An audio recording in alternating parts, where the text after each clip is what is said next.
I still remember the exact moment when Sandra Hutchkins, our HOA president, stood on my doorstep with a manila folder and announced she wanted the west-facing guest room, my office with the bay window, and depending on the season, my sunroom. She said it with such confidence, as if she was ordering from a menu at her favorite restaurant. What made it even more surreal was the hand-drawn map she pulled from her folder, complete with arrows pointing to what she had labeled as suggested shared living zones throughout my house. My name is David Morrison, and I'm a 45-year-old software architect who works from home. I had moved to Pine Valley Estates 3 years ago, drawn by the peaceful streets and mature oak trees. The neighborhood seemed perfect for someone like me who valued privacy and quiet afternoons spent coding or reading. I never imagined that my biggest challenge wouldn't be debugging complex algorithms, but defending my home from an HOA president who seemed to believe property lines were merely suggestions. Sandra Hutchkins was 62 years old and had been the HOA president for 7 years. She ran the neighborhood like her personal kingdom, sending out weekly newsletters filled with passive-aggressive reminders about grass height and approved mailbox colors. Most residents tolerated her because fighting the HOA seemed more trouble than it was worth. I had managed to stay off her radar by keeping my lawn pristine and my house exterior boringly compliant with every regulation. That changed when she discovered I lived alone in a 4-bedroom house. Apparently, she had been studying the neighborhood on real estate websites and noticed my property listing from when I bought it. The description mentioned abundant natural light and multiple spare rooms, which somehow triggered something in her mind. She began referring to my home as underutilized community real estate during HOA meetings. According to my neighbor Tom, who attended them regularly, the first sign of trouble came on a Monday morning in April. I was enjoying my coffee when the doorbell rang. Sandra stood there in her trademark purple blazer holding an official-looking document. She handed it to me with a smile that didn't reach her eyes. The letter was titled Request for Spatial Reallocation. And as I read it, I wondered if this was some elaborate prank. The letter outlined her proposal for a revolutionary new HOA initiative where homeowners with excess space would share their rooms with the community during high-demand periods. She had helpfully defined these periods to include book club season, allergy season when people needed clean air sanctuaries, and even eclipse season for optimal viewing parties. The document went on for 3 pages, complete with citations from obscure HOA bylaws and references to the greater good of Pine Valley Estates. I read it twice, waiting for the punchline that never came. When I looked up, Sandra was still standing there, tapping her foot impatiently. I asked her if this was a joke, and her face turned red. She launched into a lecture about community spirit and how my selfishness was destroying the neighborhood fabric. I listened for about 30 seconds before I thanked her for stopping by and closed the door. Through the window, I watched her storm off, furiously typing on her phone. That afternoon, I shredded the letter and went back to work, assuming that would be the end of it. How wrong I was. Over the next few weeks, Sandra escalated her campaign with the determination of a general planning a siege. First came the noise complaints, which were particularly ridiculous since my house was quieter than a library. The only sounds were my classical music playlist and the gentle hum of my computer. Nevertheless, I received official HOA violation notices for excessive keyboard clicking and disruptive coffee brewing. Then came the more creative violations. She cited me for inaccessible vibes, claiming my failure to host neighborhood gatherings created a hostile environment. I received a warning for non-collaborative parking because I parked my car in my own driveway instead of leaving space for theoretical visitors. At one point, she actually measured the distance between my recycling bins and filed a complaint that they were positioned in an unwelcoming manner. The situation reached new levels of absurdity when I came home from grocery shopping to find Sandra standing on my lawn with a homemade sign. In bright red letters, it read, "Share the space selfish." She had apparently been there for an hour telling passing neighbors about my cruel hoarding of empty rooms while she struggled to find venues for her various community activities. Several people later told me they were too stunned to respond and just hurried past. I tried to handle things diplomatically by attending the next HOA meeting. Big mistake. Sandra had prepared a presentation complete with slides showing the floor plan of my house, which she had somehow obtained with her proposed usage schedule for each room. Monday, book club in the guest room. Tuesday, meditation in the sunroom. Wednesday, community planning in my office. She had even calculated the square footage I was selfishly keeping from the community and compared it to shared spaces in various communist countries. The other board members looked uncomfortable, but no one directly challenged her. One brave soul suggested that perhaps forcing people to share their homes wasn't exactly legal, but Sandra dismissed this with a wave of her hand. She pulled out a newsletter from 2011 where a footnote mentioned promoting neighborly sharing and claimed this gave her all the authority she needed.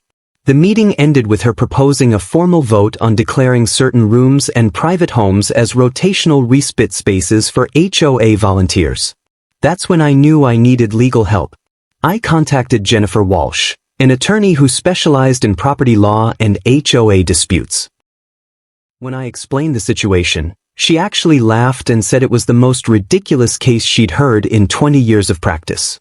She assured me that Sandra had absolutely no legal ground to stand on and that we had an excellent harassment case. Jennifer sent Sandra a cease and desist letter, which only seemed to embolden her. Sandra responded by filing an official HOA grievance demanding temporary communal access to my underused rooms during what she called high-demand community periods.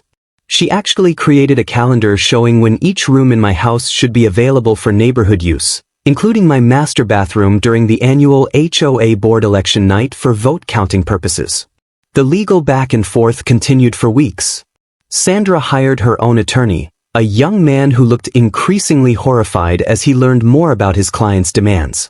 During depositions, Sandra doubled down on her position, claiming that by purchasing a home in Pine Valley Estates, I had implicitly agreed to spatial generosity.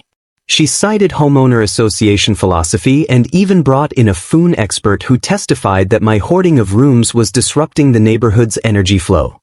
Things escalated when Sandra began showing up at my house uninvited.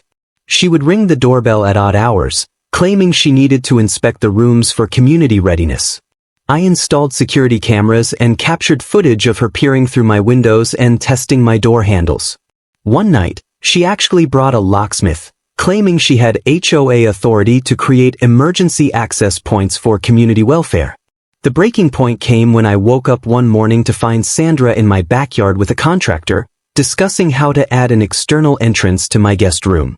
She explained that this would allow community members to access the space without disturbing me, as if this was a perfectly reasonable compromise. I called the police, who issued her a warning for trespassing. That's when I decided to take the offensive.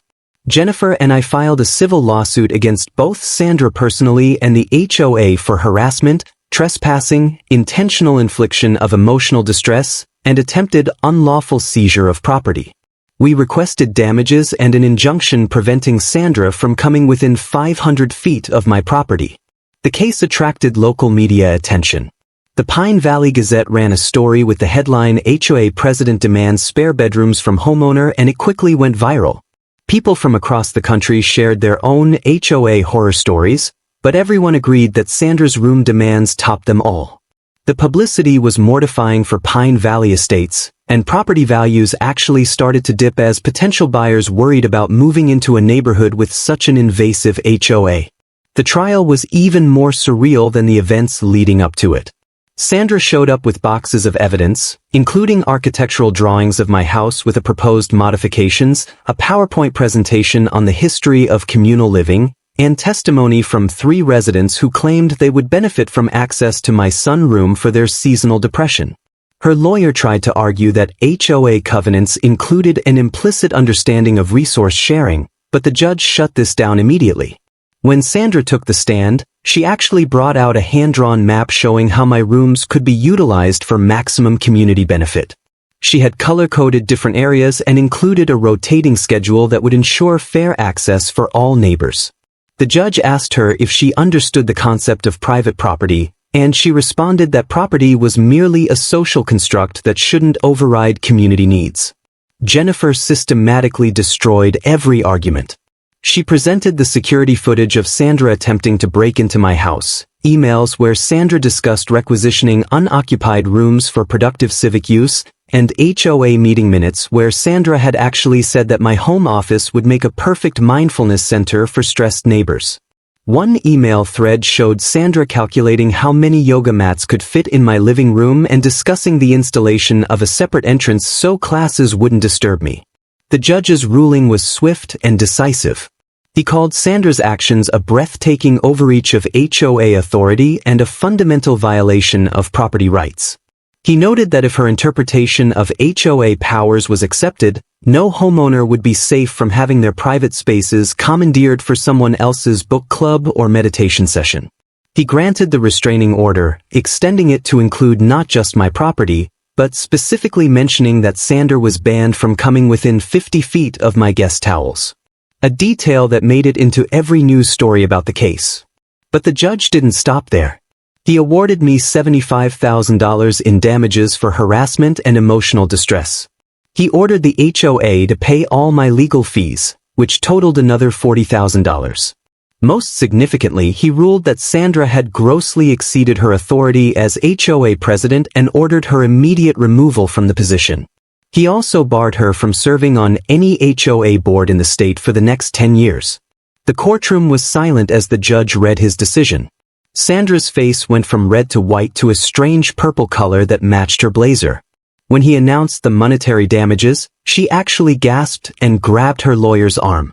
But it was the removal from the HOA board that seemed to break her.